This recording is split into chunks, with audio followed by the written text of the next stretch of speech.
Hey everybody, it's Jim of Animateducated, and this is one of the episodes that I made over in the UK. This is from London.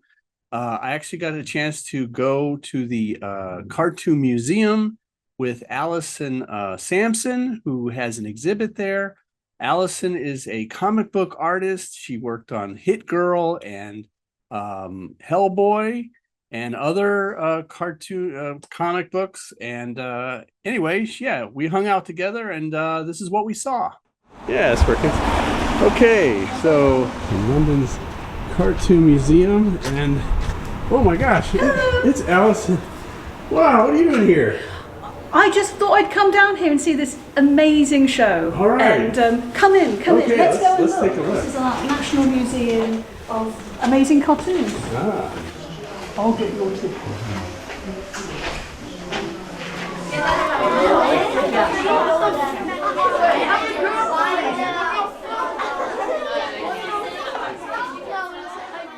My name's Alison Sampson. I'm a comic artist. I live here in London, and today we are at the Cartoon Museum on Wells Street, 63 Wells Street in central London, which is where it's the repository of our National Archive of cartoons.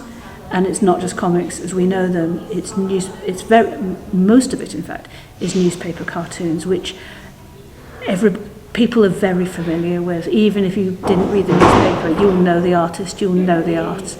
People like national treasures like Ronald Searle, his work's here. Mm-hmm. The whole thing is like that. Like, look, there's that. Look, there's that. I've not seen that before. This is all original art. It's all original art. It's just amazing. We have Hogarth behind you, Ronald Searle over there.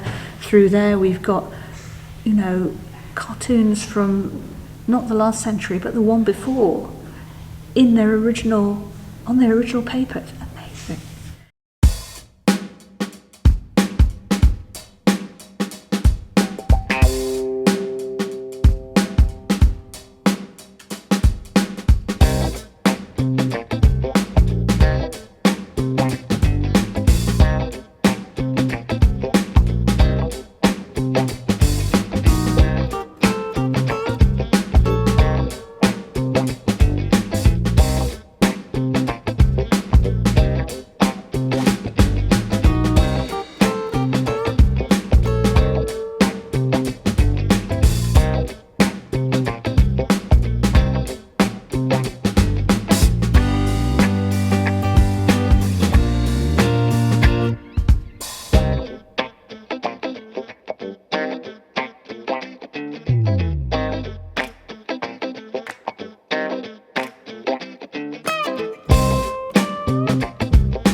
I wanted to be a commercial artist when I was little, but I had no sense of how that might happen at all.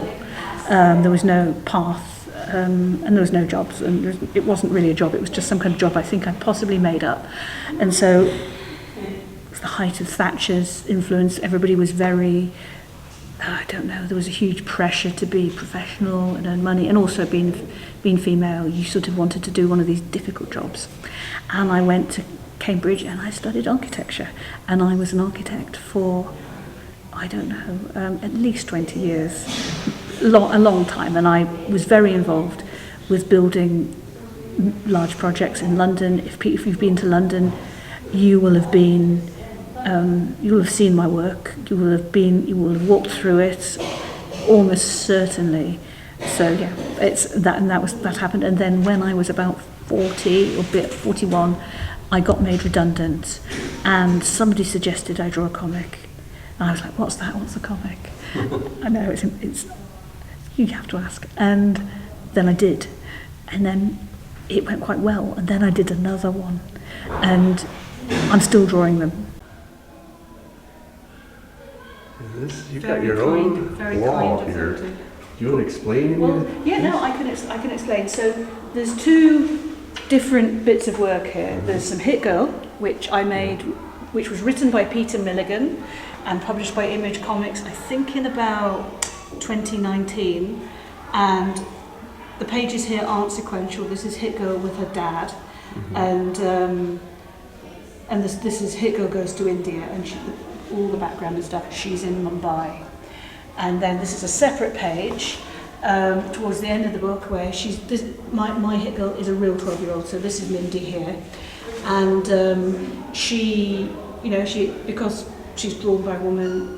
I was 12. Lots of the guys don't think of a 12-year-old girl as a person really, but my Hit Girl was really a person, and with 12-year-old girl thoughts and feelings and ideas, and that's really how the book went. So that was that, and then this is really quite recent, and I think it might be the newest bit of work in the show, and that is Hellboy, and this is one page of that, and I drew that spring last year, and this is from Hellboy and the BPRD 1957, and it is Hellboy in India. Again, I don't know why I get these India books, but anyway, I did. And the conceit of the book, not to spoil it at all, is so there is this monster, and it's these tiger monsters that are sort of attacking people. And Hellboy goes to where they are in India, in sort of this farmland jungle type of place, to find out what's going on. And what transpires is that it's not men turning into tigers, it's tigers turning into men. And that entirely changes everything, because basically they're giant cats. Yeah. So all the action from the man tigers is Hellboy is fighting a really big cat, and therefore it is kind of wholly another thing. Yeah. When you know that conceit, the whole thing changes, because cats are weird, Right. and indeed they are. Trying to fight a cat, what's going on? Yeah. You can't, because the cat's just doing its own thing. So yeah, that was, and this is the last page I drew in the book. It's the cat part of the cat fight. Because the cat's just really eventually it just dies because it's thrashing around so much it breaks its own neck. And I would say the guy, I worked with the wrestler who's based in London called Greg Burridge. And Greg, this is Greg, and also this is Greg. So Greg played both the parts of the monster and Hellboy. So he's your model? Yeah, he's a real person, and he's a wrestler, and this was very interesting to do, because of course styles of fighting very different. Yeah. So this is my contribution to the show, and I'm very proud to be here. That's great. I won the Best Emerging Talent at the British Comic Awards about 9.5 years ago. So by other people's standards, this is no time. My peers are I'd say about 30, probably. And yeah, it's great.